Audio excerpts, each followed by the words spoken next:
ત્યાર પછી પૂર્ણાંક સંખ્યા, રાઈટ? ઓકે, હવે મને કહેશો પ્રાકૃતિક સંખ્યા ક્યાંથી સ્ટાર્ટ થશે? 0 0 ગણાશે પ્રાકૃતિક સંખ્યામાં? નહીં આવે 0. જોજો, ધ્યાન આપજો. મેં તમને ગઈકાલે લખોટીનું ઉદાહરણ આપીને સમજાવ્યું. તો આપણે લખોટી ગણતરી કરીએ તો ક્યાંથી શરૂઆત કરીએ? 1 2 3 4 5 એવી રીતે ગણતરી શરૂઆત કરીએ. એટલે આપણે પ્રાકૃતિક સંખ્યામાં 0 નહીં આવે. ક્યાંથી શરૂઆત કરીશું? 1 2 3 આવી રીતે અનંત સુધી જશે. સેમ એવી રીતે પૂર્ણ સંખ્યા ક્યારે બનશે?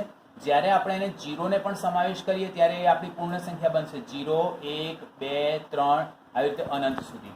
હવે પૂર્ણાંક સંખ્યા ક્યારે બનશે? કે જ્યારે આપણે 0 ને પણ સમાવીએ, ધન સંખ્યા પણ હોય અને ઋણ સંખ્યા પણ હોય, ત્યારે એ સંખ્યાઓ કેવી બનશે? પૂર્ણાંક સંખ્યાઓ બનશે. આ બધી વસ્તુઓ આપણે ગયા વખતે શીખ્યા હતા, બરાબર છે? ઓકે, હવે આજે આપણે આગળ શીખીએ. ગયા વખતે આપણે ક્યાંથી અટક્યા હતા એ હું તમને બતાવી દઉં. મેં તમને એક દાખલો આપ્યો હતો, 6 પ્લસ -3 આવી રીતેનો એક દાખલો આપ્યો હતો. અને આ દાખલાનો આન્સર તમે લોકોએ અમુક લોકોએ -3 કહ્યો હતો અને અમુક લોકોએ +3 કહ્યો હતો, બરાબર છે? એટલે તમને લોકોને આ પ્લસ અને માઇનસમાં લોચા વાગે છે. તો એના માટેનો આપણે એક હું ચાર્ટ લખું છું. એ ચાર્ટ આપણે તમારે ધ્યાન રાખવાનું છે અત્યારે અને મને બતાવવાનું છે. હવે જ્યારે પણ આપણે પ્લસ માઇનસ કરવું હોય તો જો નિશાની સરખી હોય, જો નિશાની સરખી હોય અને બીજું સિચ્યુએશન શું બને છે? નિશાની અલગ અલગ હોય. આ બંને વસ્તુઓ હું સમજાવું છું. નિશાની સરખી એટલે શું? નિશાની સરખી એટલે શું? હું ફરીથી રિપીટ કરું છું. માની લો કે -3 વત્તા -2 નિશાની કેવી છે? અહીંયા સરખી છે, બરાબર છે? સેમ એવી જ રીતે માની લો કે હું તમને લખું +5 +2. અહીંયા પણ નિશાનીઓ કેવી છે? સરખી છે. જો આવી રીતે સરખી નિશાનીઓ હોય તો શું કરવાનું? એનો આપણે નિયમ જોઈએ. જો પ્લસ માઇનસ કરતા હોઈએ, જો સરવાળા બાદબાકી કરવાના હોય, સરવાળો અથવા તો બાદબાકી કરવાનું હોય અને જો નિશાની સરખી હોય તો એ વખતે શું કરવાનું? મેં તમને લોકોને સમજાવ્યું. નિશાની સરખી એટલે કાં તો બંને પ્લસ હોય કાં તો બંને માઇનસ હોય અને બંનેનો આપણે શું કરવાનો છે? સરવાળો કરવાનો છે. તો એવી વખતે આપણે જો નિશાની સરખી હોય તો આપણે પહેલા સરવાળો કરવાનો. આપણે સૌથી પહેલા શું કરવાનો? સરવાળો કરવાનો, બરાબર છે? અને એ જે સરવાળો કરીએ ને તો નિશાની કઈ આવવી જોઈએ? તે જ નિશાની આવે. જે નિશાની સરખી છે તેની તે જ નિશાની આવે. ફોર એક્ઝામ્પલ, તે જ નિશાની આવે. બેટા મેં સરવાળો જ કરવાનો, 3 + 2 જ કરવાના. કેમ? નિશાની કેવી છે? સરખી છે. કેટલા થશે આન્સર? 5. પણ નિશાની કઈ આવશે? માઇનસ. કેવી નિશાની આવી? તે જ નિશાની આવી. સેમ અહીંયા સરવાળો કરવાનો છે, સરખી નિશાની છે. 5 + 2 7. બંનેની નિશાની કઈ છે? સરખી છે, તો 7. તો પ્લસ નિશાની છે, તો આન્સર શું આવશે? પ્લસ આવશે. છોકરાઓ દરેકને ખબર પડી આની અંદર? જેમને ના ખબર પડી હોય પ્લીઝ આન્સર આપી દે, મેસેજમાં આન્સર લખે. ઓકે, હું માનું છું ત્યાં સુધી બધાને સમજણ પડી ગઈ છે, રાઈટ? કોઈનો મેસેજ આવ્યો નથી સમજણ ના પડી હોય. જો જે કોઈ વસ્તુ તમને નહીં દેખાતી હોય એ વસ્તુ, જો કોઈ વસ્તુ મેં જે અહીંયા લખેલી છે પેજમાં મેં લખેલી છે એ હું એટલા માટે જ લખું છું. તમને જો કદાચ ના દેખાતું હોય તો આની હું તમને PDF ફાઇલ મોકલી દઈશ, એટલે કોઈ ટેન્શન ના લે. ખાલી તમે સમજવાનો પ્રયત્ન કરો કે જો સરવાળો અથવા બાદબાકી કરતા હોઈએ અને જો નિશાની સરખી હોય તો સરવાળો જ કરવાનો અને નિશાની કઈ રાખવાની? આપણે તેની તે જ નિશાની રાખવાની. છોકરાઓ ખૂબ જ અગત્યનો પોઈન્ટ છે. મોટા છોકરાઓ પણ ભૂલો કરે છે. અહીંયા મેં કહ્યું નિશાની સરખી છે, બંને નિશાનીઓ માઇનસ છે, તો આપણે કરવાનું શું? સરવાળો જ કરવાનો, બરાબર છે? મેં 3 + 2 જ કર્યું, 5 થયા, પણ નિશાની કઈ લીધી? માઇનસની નિશાની લીધી. સેમ એવી જ રીતે અહીંયા પણ જો નિશાની સરખી છે તો શું કર્યું આપણે? 5 + 2 કર્યું. શું આન્સર આવ્યો? 7 આવ્યો. નિશાની કઈ લીધી? 7 પ્લસની નિશાની લીધી. આના દાખલા હું તમને અત્યારે કરાવવાનું છું, એટલે પ્લીઝ બધા ધ્યાન રાખજો. ઓકે, હવે બીજો પોઈન્ટ, જો નિશાની અલગ અલગ હોય. હવે હું આ ઇરેઝ કરી દઉં છું. જો નિશાની અલગ અલગ હોય, નિશાની અલગ અલગ એટલે શું, એક પ્લસ હોય અને એક માઇનસ હોય અને આપણે સરવાળો કરવો છે. +3 -2 +3 આપણે સરવાળો જ કરવાનો છે, વચ્ચેની નિશાની આપણી સરવાળાની જ રહેવાની છે. +3 +-2. અહીંયા મને કહેશો નિશાનીઓ કેવી છે, વિરુદ્ધ નિશાની છે. વિરુદ્ધ નિશાની હોય તો આપણે તફાવત લેવાનો એટલે કે બાદબાકી કરવાની. હવે 3 - 2 કરીએ તો બાદબાકી થયો તો કેટલો આન્સર આવ્યો, 1 આન્સર આવ્યો. પણ નિશાની કઈ કરવાની, અહીંયા પ્લસ કરવાની કે માઇનસ કરવાની, એ કેવી રીતે નક્કી થશે, આપણે એ નિશાની એના આધારે નક્કી થશે કે કઈ રકમ મોટી છે. મોટી જે રકમ હોય તેની નિશાની લઈશું. આમાં મોટી રકમ કઈ છે, 3ની છે. 3ની નિશાની કઈ છે, પ્લસ છે, એટલે આન્સર આપણો શું આવશે, +1 આવશે. બરાબર છે છોકરાઓ? હવે જો આ કઈ નિશાની થઈ, અહીંયા અસમાન નિશાની થઈ. એટલે મેં અહીંયા નિયમ તમને હું લખું છું. જો નિશાની અલગ અલગ હોય તો આપણે શું કરીશું, તફાવત લઈશું અથવા તો બાદબાકી કરીશું. તફાવત લઈશું અથવા તો બીજી રીતે કહીએ તો બાદબાકી કરીશું. બરાબર છે? અને નિશાની કઈ લેવાની, મોટી રકમ જે હોય, મોટી રકમ હોય તેની નિશાની લઈશું. જે મોટી રકમ હોય એની નિશાની લઈશું. બરાબર છે છોકરાઓ?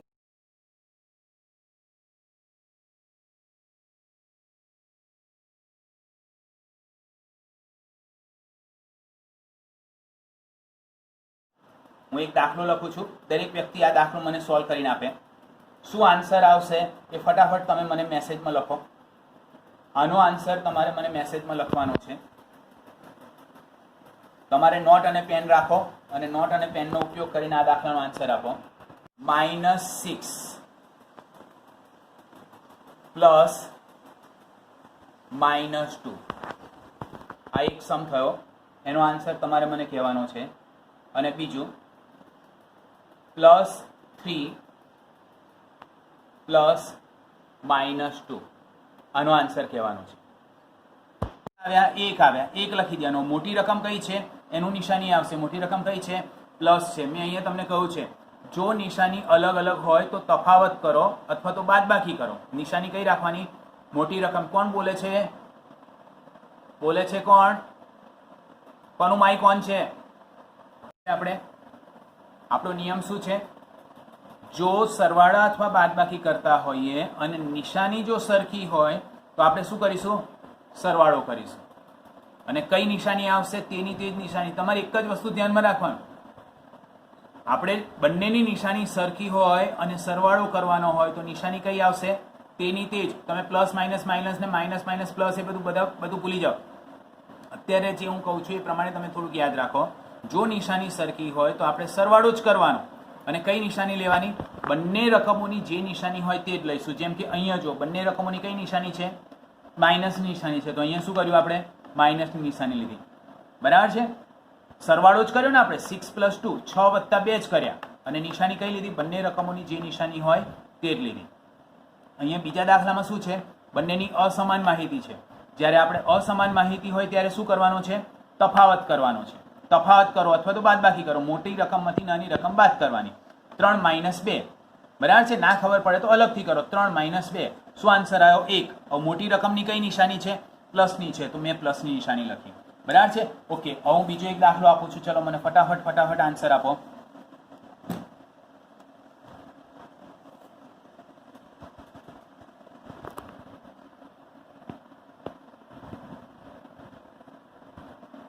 આ પહેલા દાખલાનો આન્સર આપો.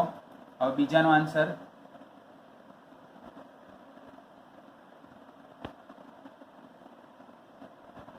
ચલો મને ફટાફટ આન્સર આપો ચેટમાં. અહીં કેવી છે, અસમાન છે. પહેલા સમની નિશાની કેવી છે, અસમાન. અસમાન નિશાની હોય તો શું કરવાનું, આપણે બાદબાકી કરવાની.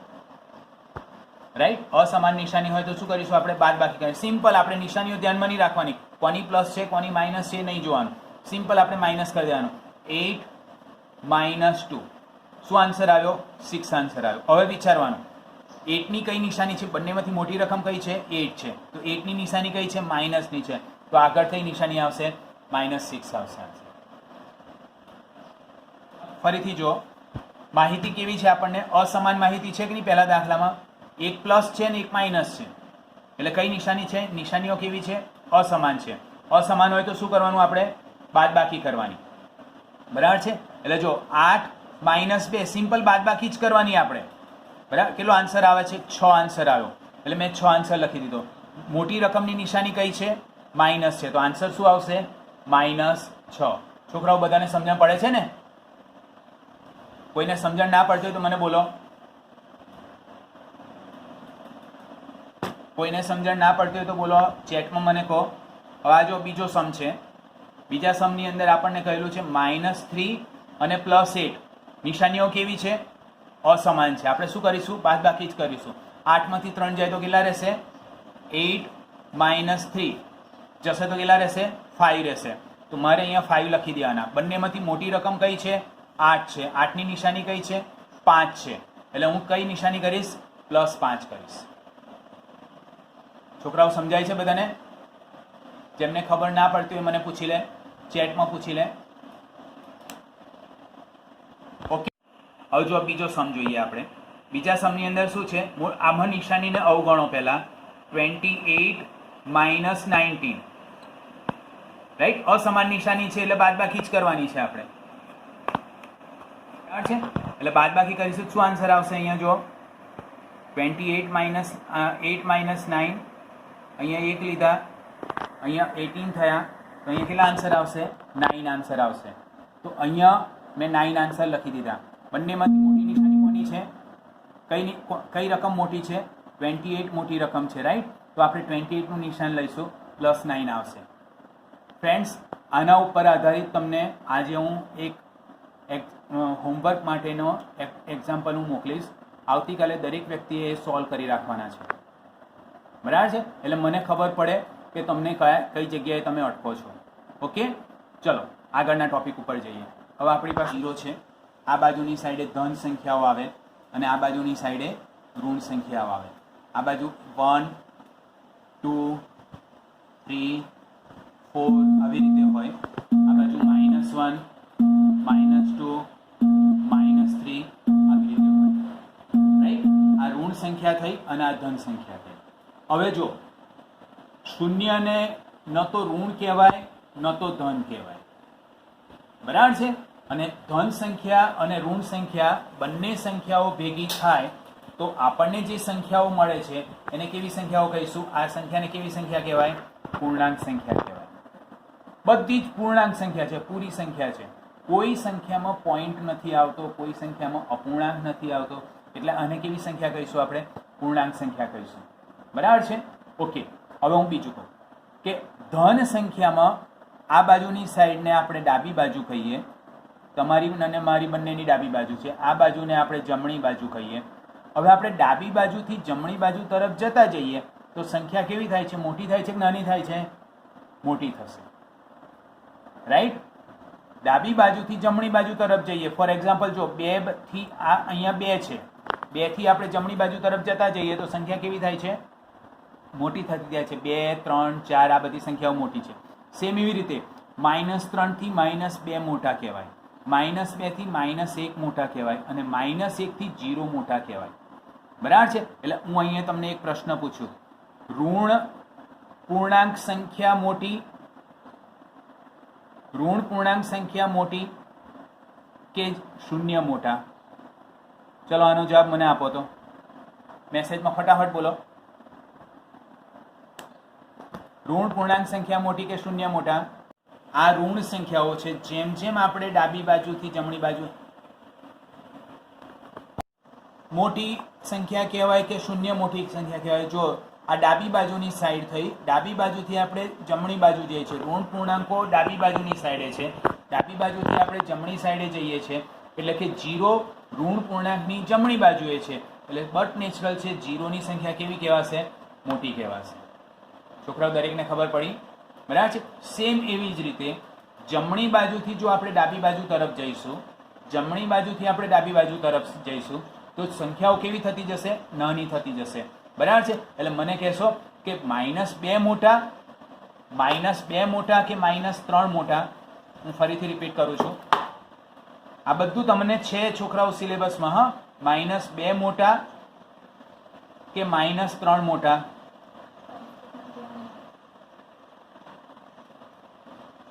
કયા મોટા કહેવાશે? મને એક બે જણાએ જવાબ આપ્યો છે -2 મોટા કહેવાશે. હા, -2 મોટા કહેવાશે. ઓકે. હવે જો, એટલે હવે તમે શું શીખ્યા? જેમ જમણી બાજુ તરફ જઈએ તેમ સંખ્યા કેવી થશે? મોટી થશે. અને ડાબી બાજુ તરફ જેમ જતા જઈએ તેમ સંખ્યા કેવી થશે? નાની થશે. ઓકે. હવે જો, હું બીજો એક પોઈન્ટ કહું છું. દરેક વ્યક્તિ આ સંખ્યા રેખા ધ્યાનમાં રાખે. અને હું એક પ્રશ્ન પૂછું છું. આમાંથી કોઈ પણ એક રકમ લઈ લઈએ આપ. ફોર એક્ઝામ્પલ, મેં 2 રકમ લીધી, 2 નંબર લીધા. સંખ્યા રેખામાંથી મેં 2 લીધા, બરાબર છે. હવે આ 2માં હું ધન પૂર્ણાંક ઉમેરું છું. ધન પૂર્ણાંક એટલે કોઈ પણ ધન પૂર્ણાંક આવે, 2 આવે, 5 આવે, 7 આવે, કોઈ પણ ધન પૂર્ણાંક ઉમેરું છું. આની અંદર +7 ઉમેરું છું. તો મને કહેશો આપણે સંખ્યા રેખામાં કઈ બાજુ જઈશું? જમણી બાજુ જઈશું કે ડાબી બાજુ જઈશું? જમણી બાજુ જઈશું, બરાબર છે. આ બધાનો ટેસ્ટ છે આવતીકાલે તમારે. હા, અત્યારનું જે કંઈ પૂછું છું એ બધાનો આવતીકાલે ટેસ્ટ. જો ધન પૂર્ણાંક આપણે ઉમેરીએ, કોઈ પણ સંખ્યા લઈએ, એમાં જો ધન પૂર્ણાંક આપણે ઉમેરીએ તો કઈ બાજુ જઈશું? આપણે જમણી સાઈડે જઈશું. હું બીજું એક ઉદાહરણ આપું. માની લો કે તમે કહો છો કે સર આ તો 2 લીધું, ધનમાં ધન ઉમેર્યું, આપણે ઋણમાં ધન ઉમેરીએ. ચલો, -3 માં +7 ઉમેર્યા. હવે ફરીથી પાછો આપણો આગળનો રૂલ આવ્યો. કેવા ચિહ્નો છે? બંને અસમાન ચિહ્નો છે. ચિહ્નો કેવા છે? અસમાન છે. તો હવે આપણે શું કરીશું? બાદબાકી કરીશું. મોટી રકમમાંથી નાની રકમ બાદ કરવાની. આપણે નિશાનીઓ નહીં જોવાની. બેટા તમે